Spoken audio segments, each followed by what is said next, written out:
So my name is Aiden Chijambu, and this is my final group project presentation recording my video. And here we go. Here is our project Bridging the Gaming Chasm presented by Mouse, Ben, Gerardo, and me. Meet the team, Gerardo, myself, Ben, and Mouse. This is our agenda.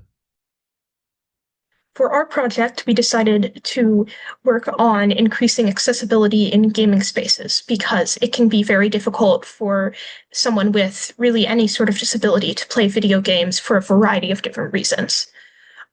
First, we looked into what areas needed our attention the most based on the resources we have.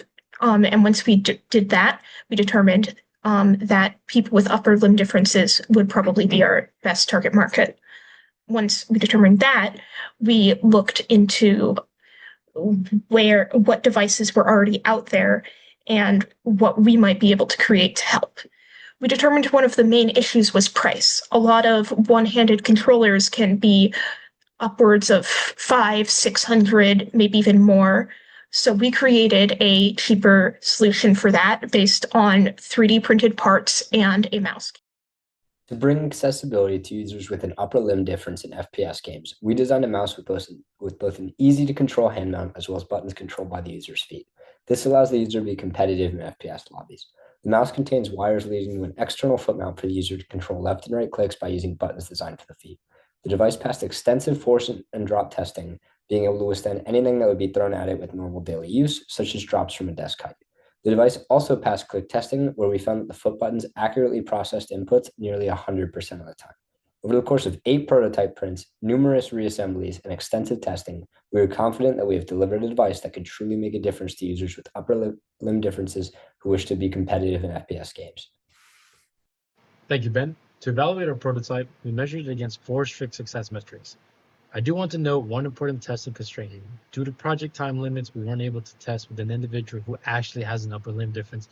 Instead, we rigorously simulated the experience of having restricted upper mobility ourselves to validate the design. First, input reliability. Even under these simulated conditions, the system registered input successfully 98% of the time. Second, there's durability. We performed a desk height drop test, and thanks to our PETG plastic, the shell survived completely intact. Third, ergonomics. Simulating the restricted movement allowed us to confirm that the separated inputs, specifically the foot ramp angle, felt comfortable and responsive.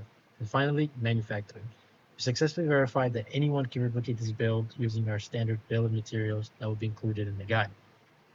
Looking at the bigger picture, the positive impact of this project is profound. By drastically lowering the cost barrier, we aren't just giving individuals with upper limb differences a way to play, we are giving them a way to compete on a level playing field. It brings them back into the social ecosystem of gaming.